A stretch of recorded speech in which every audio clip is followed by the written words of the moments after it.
when I started changing my life financially, my friends and my family, they all started asking me for advice. I was also a real estate broker for 6 years. So helping clients in their finances was also kind of my role there. In the beginning of the pandemic, I realized that there was just such a need for information that I felt like had kind of become second nature to me at that point. Things like having an emergency fund or the best ways to pay down debt or how to invest and grow your wealth. So I decided, you know what, I'm going to make an Instagram account. I didn't think anyone was going to follow me because I started this account completely from scratch, 0 followers. But I was like, you know what, I'm just going to show up. I'm going to provide value. I'm going to teach people the things that I wish someone had taught to me in my early 20s. And from there, we kind of just blew up. I started getting messages from people asking for my help. And that's when I started coaching them one-on-one, developing my specific program that I have now, the Making Money Moves method. And from there, the demand just grew so much that I turned that into a group coaching program so I could help a larger audience of people.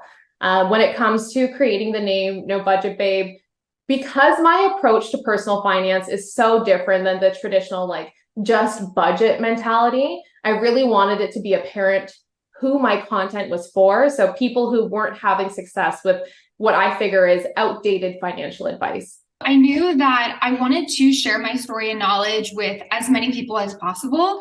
And that really was why I just started a YouTube channel instead of just trying to, sell paid programs or anything like that. So I really, I personally learned from watching YouTube videos and trying things myself, which is why I love to contribute back into the educational space of YouTube. So I actually have been doing online side hustles since I was 16. So when I was 16, one of the first ever online business models that I did start was drop shipping. And I found ways to start different side hustles with no money because at the time, my mom would just freak out.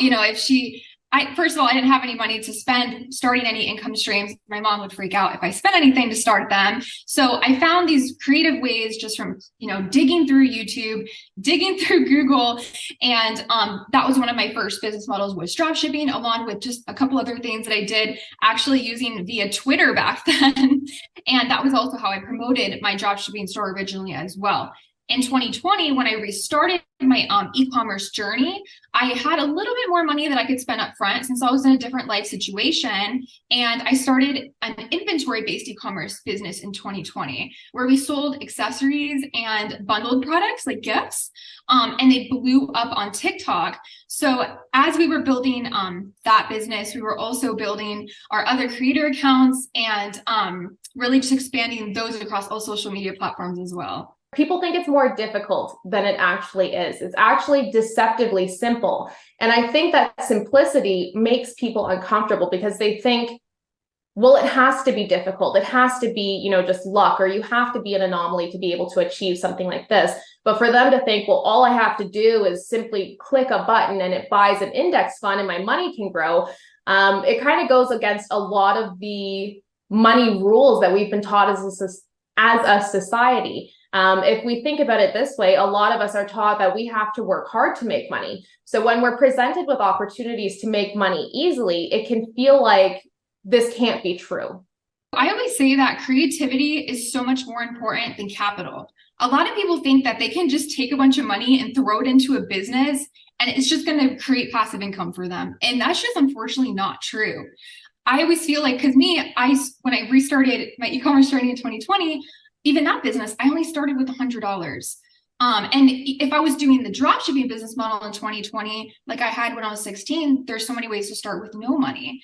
So that was just, for me, I always think that's the biggest misconception is that you need a bunch of money to actually make money. And the people that are more creative and actually put their heart and a little bit more creativity into what they're doing is going to see better results long-term than someone that's just throwing thousands of dollars in and just thinking that it's just going to create something when it just doesn't work that way. The biggest tip to building wealth is just start investing right now. Start investing. You will never save yourself rich. Okay. And the way that investing works is it's quite literally how you turn small amounts of money into large amounts of money over time. So time is actually your most valuable asset. And even if you're like, well, Nicole, I've heard that I need $5,000 to get started, or I need $20,000 to get started, that is not true. You could start with $5 if you wanted to.